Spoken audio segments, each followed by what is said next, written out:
Presidente eleito Luiz Inácio Lula da Silva participa em São Paulo da primeira reunião com a equipe de transição. E o espaço para que o grupo trabalhe em Brasília já está pronto.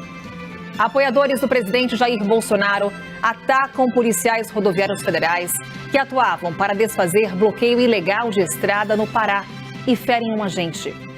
Nos Estados Unidos, americanos vão às urnas amanhã para renovar o Congresso. No esporte, piloto inglês de Fórmula 1, Lewis Hamilton, recebe título de cidadão honorário brasileiro.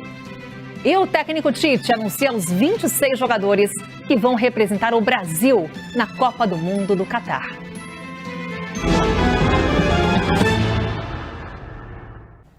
E os bloqueios ilegais de estradas, como mencionados há pouco na entrevista, ainda são registrados no Mato Grosso e no Paraná.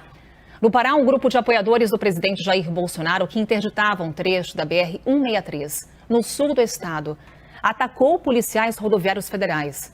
Um agente ficou ferido e uma criança passou mal. Imagens que circulam nas redes sociais mostram os manifestantes atirando objetos contra os policiais.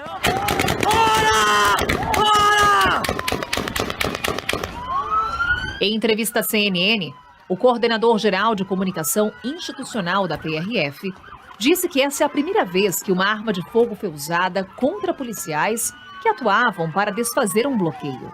Em questão de arma de fogo, essa foi a primeira vez ali que foi utilizado contra o desbloqueio, né, contra uma instituição. Foi no Pará hoje, em Novo Progresso. Em Rio do Sul utilizaram apenas objetos, né, inclusive uma churrasqueira e vários outros objetos que feriram os policiais. Segunda-feira, 7 de novembro, o Jornal da Cultura começa agora com os seguintes destaques. O presidente eleito passa o dia em reuniões na capital paulista para discutir as principais pautas do governo de transição, como a PEC que vai permitir driblar o teto de gastos para o cumprimento das promessas de campanha. Parlamentares participam em peso em plena segunda-feira de cerimônia que deu ao piloto de Fórmula 1, Lewis Hamilton, o título inédito de cidadão honorário brasileiro. Manifestantes bolsonaristas atacam policiais rodoviários no Pará e em Santa Catarina. Fugiram! Arregaram! Olha a população! Estados que concentram ainda os bloqueios. O Ministério Público Federal apura se houve ação política em eventual omissão de policiais nas paralisações. Nova subvariante da Ômicron pode ser a causa do aumento recente de casos Covid-19 no Brasil. Na Conferência do Clima da ONU, o presidente das Nações Unidas faz um alerta preocupante. O mundo está numa estrada rumo ao inferno climático e em alta velocidade. Olá, boa noite. Hoje na bancada temos o empresário Emerson Capaz e o médico patologista Paulo Saldiva, professor titular da Faculdade de Medicina da USP. E você pode participar fazendo comentários pelo Twitter na hashtag Jornal da Cultura. O ministro do STF, Alexandre de Moraes, determinou que as polícias federal, rodoviária federal, militares e civis entreguem à corte documentos que identifiquem os manifestantes que pediram intervenção federal em frente a quartéis do Exército. O despacho vale também aos que bloqueiam rodovias em todo o país. As corporações têm 48 horas para entregar os dados ao Supremo. O objetivo é identificar quem são as pessoas ou corporações que financiam os movimentos golpistas. Manifestantes bolsonaristas que bloqueiam rodovias no Pará e em Santa Catarina agrediram policiais rodoviários federais nesta segunda-feira. E o Ministério Público Federal investiga uma possível omissão da PRF no combate aos atos antidemocráticos. Os procuradores investigam a atuação do diretor-geral da corporação, Silvinei Vasquez. O MPF apura se Vasquez foi leniente com as manifestações que começaram depois de Lula ser eleito presidente, no último dia 30. O Ministério Público Federal também quer saber quem financia esses atos. Em vários pontos havia estruturas com comida, água e até carro de som. Olha a população! Aqui é Novo Progresso! Hoje, em Novo Progresso, no interior do Pará, manifestantes atacaram 4 viaturas da Polícia Rodoviária Federal que tentavam dispersar o grupo. A população invadiu apedrejando a PRF tudo agora, ó. O bloqueio ilegal feito por apoiadores de Jair Bolsonaro chega hoje ao 8º dia. Durante a ação da PRF, é possível ver um homem que dispara contra as viaturas. Aqui é Novo Progresso! Segundo a corporação, um agente ficou ferido. Os policiais ainda levaram uma criança que estava no bloqueio a um hospital. A menina teria passado mal por conta do gás lacrimogênio usado pelos policiais. Já em Rio do Sul, no interior de Santa Catarina, manifestantes que bloqueavam a BR-470 partiram para cima de 2 agentes da PRF com barras de ferro, cadeiras e até uma churrasqueira. Vai morrer gente, eu acho. A churrasqueira, vou tacar a churrasqueira, cara. Meu Deus do céu! Em um dos vídeos divulgados nas redes sociais, é possível ver uma faixa que pede intervenção militar. Depois da agressão, os policiais deixaram o local. Nesta segunda-feira, a corporação registrou 15 interdições e 4 bloqueios em estradas de todo o país. Depois desses atos, apoiadores do presidente Jair Bolsonaro estão cometendo um novo crime, agora nas redes sociais. A divulgação de listas de boicote a profissionais liberais e empresas que supostamente apoiam o presidente eleito Luiz Inácio Lula da Silva. Os casos estão sendo levados à polícia e podem gerar complicações criminais para os autores. Carolina foi surpreendida quando a lanchonete dela entrou em uma lista de comércios considerados esquerdistas. A mensagem espalhada pelas redes sociais pede o boicote dos estabelecimentos de Atibaia, cidade a 60 quilômetros de São Paulo. Causa repulsa na gente, porque a pessoa que fez isso não pensou se podia causar um dano, sabe, físico com a gente, porque tem, nesse momento que a gente está vivendo de tanta violência, vai que as pessoas venham querer fazer atos de vandalismo ou violência contra a gente. Ninguém pensou nisso, entendeu? Ninguém teve ainda a capacidade de assinar a lista, já que quiseram fazer uma lista dessa, assina, entendeu? Já põe o nome, põe a cara a tapa, pois colocaram a nossa cara a tapa. Na lista estão restaurantes, lojas do comércio, profissionais liberais e até essa escola particular.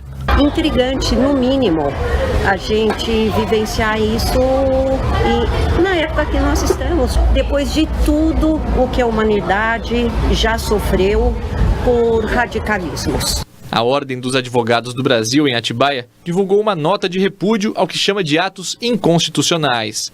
Considera que a listagem é repugnante, pois além de disseminar intolerância e afrontar o Estado Democrático de Direito, incita a discriminação e pode gerar danos. A mesma forma de boicote foi identificada em outras cidades de São Paulo. Em Porto Feliz, a mensagem pede para boicotar quem boicota o país.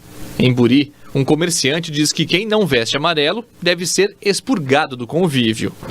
Foram médicos.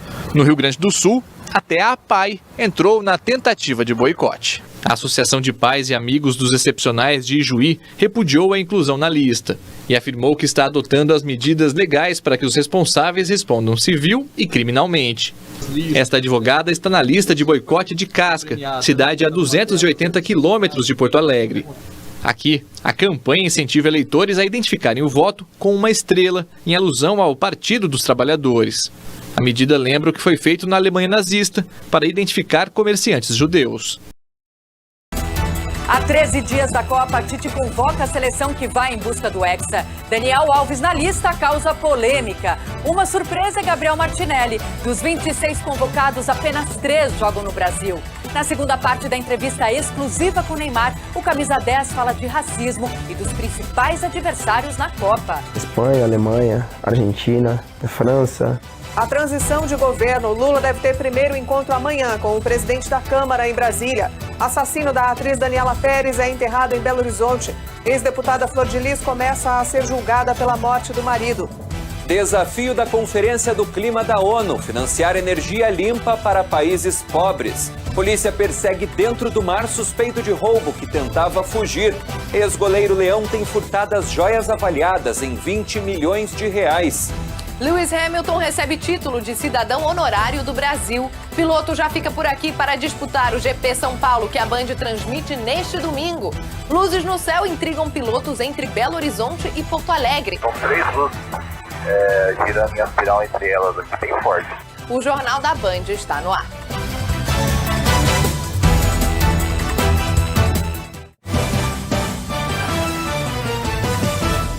Manifestantes que tentaram bloquear uma rodovia no Pará entraram em confronto com a Polícia Rodoviária Federal. A confusão começou durante uma operação para desbloquear a BR-163 na altura da cidade de Novo Progresso. Apoiadores do presidente Jair Bolsonaro resistiram e atacaram os agentes da PRF com pedras e tiros. Arregaram! Arregaram! Olha a população! Aqui é Novo Progresso! Aqui é Novo Progresso! Vão embora! Os manifestantes aparecem no vídeo comemorando a saída das viaturas. Aqui é Novo Progresso! Aqui é Novo Progresso! Moradores da cidade também registraram a movimentação da Polícia Rodoviária Federal. Tudo quebrado, viatura, paraense doido, saem tudo corrido. O repórter Wesley Rabelo acompanhou. 2 pessoas ficaram feridas, entre elas uma criança e um agente da Polícia Rodoviária Federal. De acordo com a superintendência da PRF aqui no estado do Pará, os manifestantes foram avisados sobre a utilização da força de choque da PRF na operação desobstrução. A interdição da rodovia federal é a última contabilizada pela PRF no Pará, após um pico de 30 rodovias obstruídas na última semana. O órgão disse ainda que vai reforçar a atuação e, em caso de resistência, novos confrontos podem acontecer. Desmobilizem a logística que dá suporte a esse tipo de ação inconstitucional. Quando vocês se intrometem no direito de vir, a pauta de vocês, ela perde toda a força. Confusão também em Santa Catarina. Apoiadores do presidente Jair Bolsonaro entraram em confronto com agentes da PRF na cidade de Rio do Sul. Os policiais foram atacados com barras de ferro com cadeiras pelos manifestantes. Pelo menos 2 agentes ficaram feridos. Um suspeito de envolvimento nas agressões foi preso. Jornal Nacional.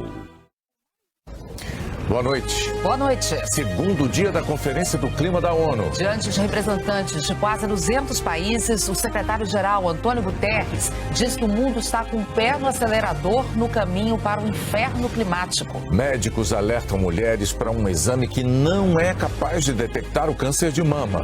Preso por estupro, o ex-vereador do Rio, Gabriel Monteiro. Começa o julgamento da ex-deputada Flor Delis pelo assassinato do marido. O presidente eleito Lula tem a primeira reunião com a equipe de transição de governo. Tite convoca os 26 atletas da seleção para a Copa do Mundo. E na abertura de uma série especial de reportagens, os trabalhadores e o futebol. Profissionais que têm algo em comum com as funções de cada jogador dentro de campo.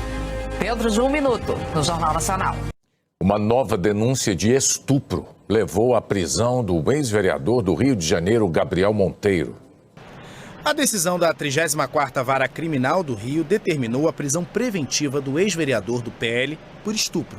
Em 15 de julho, Gabriel Monteiro esteve na reinauguração de uma boate e beijou uma jovem de 23 anos. Segundo a vítima, após pagarem a conta, foram à casa de um amigo de Gabriel Monteiro. A vítima narra que na casa foi empurrada por Gabriel Monteiro de forma violenta sobre a cama e começou a ter relação sexual de forma também violenta, sem usar preservativo, mesmo após os apelos dela. A mulher disse que começou a receber tapas de Gabriel Monteiro, que ele segurava os 2 braços dela pelos pulsos, lhe impedindo de reagir, e que ao tentar tirar a mão dele, ouviu: "Se você continuar assim, vai ser pior, eu vou lhe espancar." Na data em que o crime ocorreu, Gabriel Monteiro já respondia a um processo disciplinar no Conselho de Ética da Câmara de Vereadores do Rio. Ele se entregou no início da noite em uma delegacia em Niterói, na região metropolitana. Antes de se entregar, Monteiro gravou um vídeo em que se defendeu. Assim que eu fiquei sabendo, vim imediatamente me entregar para a justiça, porque eu acredito nela e sei que a minha inocência vai ficar comprovada. Em agosto, Gabriel Monteiro perdeu o mandato de vereador após acusações de crimes sexuais, assédio moral e uso indevido da máquina pública. Ele é réu por importunação sexual e por filmar relação sexual com menor de idade, além de ser acusado por pelo menos outras 4 mulheres de estupro. Começou no Rio o julgamento da ex-deputada Flor Delis, acusada de ter mandado matar o marido, o pastor Anderson do Carmo. A juíza do Tribunal do Júri de Niterói só autorizou gravações antes do início da sessão. Os advogados de defesa tentaram fazer uma barreira ao redor dos réus para impedir imagens. Mesmo assim, foi possível registrar Flor de Lis de cabelos mais curtos e claros. Ela alternava sorrisos e lágrimas. Nas imagens também dá para ver os outros 4 réus. A filha biológica, Simone dos Santos Rodrigues, os filhos afetivos, André Luiz de Oliveira e Marzi Teixeira da Silva, e a neta Rayane dos Santos Oliveira. Eles são acusados pelo assassinato do pastor Anderson do Carmo em junho de 2019. Segundo a polícia, ele foi morto por questões financeiras, já que controlava o dinheiro da carreira artística de Flor de Lis como cantora gospel e também do Ministério Flor de Lis, a igreja evangélica administrada pela família. Líderes mundiais começaram a discutir hoje o futuro do planeta na Conferência do Clima das Nações Unidas. A reportagem é dos enviados especiais ao Egito, Rodrigo Carvalho e Ross Salinas. Ao longo desse ano, meio mundo enfrentou uma penca de perturbações econômicas e políticas. A gente sabe. É incomum, não importa o continente, a crise que não passa. Pela primeira vez na história, Inglaterra a 40 graus. Incêndios florestais cada vez mais impressionantes. Volume de chuva recorde no Paquistão. E a tragédia em Pernambuco?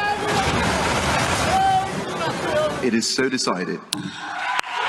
Na última Conferência do Clima da ONU, o acordo final citou pela primeira vez que o mundo precisa reduzir o uso de combustíveis fósseis, carvão, gás, petróleo.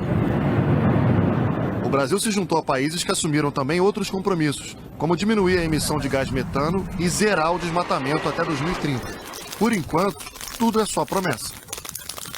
A Conferência do Clima chega agora aqui ao Egito, ao balneário de Sharm el-Sheikh, no Mar Vermelho. A expectativa de que essa COP27 seja a conferência da implementação, ou seja, a que vai colocar os acordos em prática. Dias importantes para o nosso futuro. Tudo isso num país que exala a urgência desse debate. O Egito está hoje quase 2 graus mais quente do que no início do século passado. O país sede da Conferência da ONU aquece 2 vezes mais depressa do que a média global. O secretário-geral da ONU lembrou que em poucos dias a população mundial vai chegar a 8 bilhões de habitantes. Como nós vamos responder quando o bebê 8 bilhões for velho bastante para perguntar: o que vocês fizeram pelo nosso planeta quando tiveram a chance? Antônio Guterres botou a grande responsabilidade nos ombros das 2 maiores economias do mundo, Estados Unidos e China. E disse que o mundo está na estrada para o inferno climático e com o pé no acelerador. É cooperar ou desaparecer, ele disse. O anfitrião da próxima Conferência do Clima falou que os Emirados Árabes vão continuar a fornecer petróleo e gás enquanto for necessário. Isso na mesma sessão que teve representantes de arquipélagos que quase não contribuem para a crise climática e podem desaparecer por causa dela, de chefes de algumas das grandes economias do mundo e 2 vencedores do Prêmio Nobel da Paz. Boa noite para você, 6 horas e 1 minuto pelo horário de Brasília. Eu sou Diego Sarza, está no ar o UOL News, pelo UOL, também nas nossas redes sociais, Facebook, TikTok, na Twitch, no YouTube. Você participa, comenta a nossa transmissão. Hoje tem enquete. Nem vi aqui no Abrir, tem sim, ó. Você acha que a PEC da transição vai ser aprovada? A maioria achando que sim, 90% dizendo que sim, 10% dizendo que não.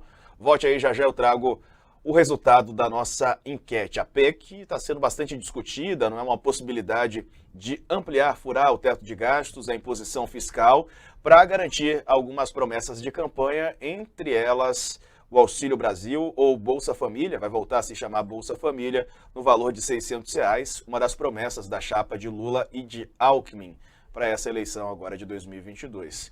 E a equipe de transição do governo eleito fechou um acordo com os presidentes da Câmara, Arthur Lira, e do Senado, Rodrigo Pacheco, para que votações de projetos com aumento de despesas fiquem para o ano que vem. Essa apuração é do jornal Folha de São Paulo.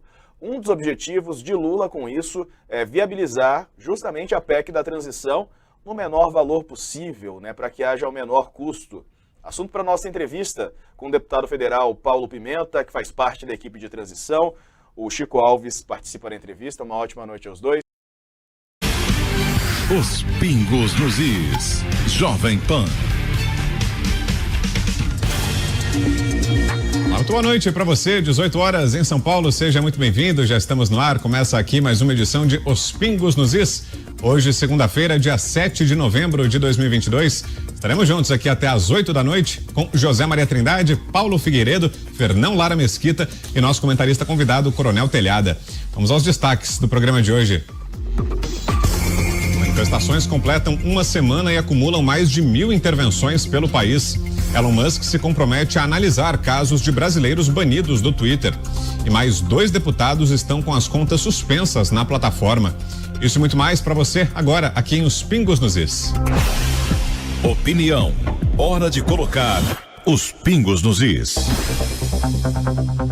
As manifestações populares em todo o país chegaram ao marco de uma semana. O movimento começou a surgir de forma espontânea após o TSE declarar Lula o vencedor do segundo turno. No final da manhã de hoje, a Polícia Rodoviária Federal divulgou que 8 interdições e 2 bloqueios ainda estavam em andamento. Também houve manifestações em bases militares, como o Comando Militar do Sudeste, em São Paulo, o Comando Militar do Leste, no Rio de Janeiro, o Quartel-General do Exército, em Brasília, além de tiros de guerra, brigadas militares, bases aéreas e quartéis em cidades de todo o país. Vestidos de verde e amarelo, os manifestantes criticam a condução do processo eleitoral brasileiro. Durante o final de semana, atos voltaram a ganhar força. Nos últimos dias, manifestantes utilizaram as redes sociais para convocar uma greve geral para hoje. Com esse destaque, a gente abre o programa de hoje e traz... Veja hoje no SBT Brasil. Começa o julgamento da ex-deputada Flor de Lis, acusada de mandar matar o marido, o pastor Anderson do Carmo. Enterrado em Belo Horizonte, o corpo de Guilherme de Pádua, assassino da atriz Daniela Pérez. Operação em comunidade da Baixada Fluminense deixa 2 policiais militares mortos. 6 pessoas morrem na queda de um micro-ônibus em um rio no Pará. Tite convoca a seleção para a Copa e Daniel Alves, de 39 anos, é a surpresa da lista. É já já.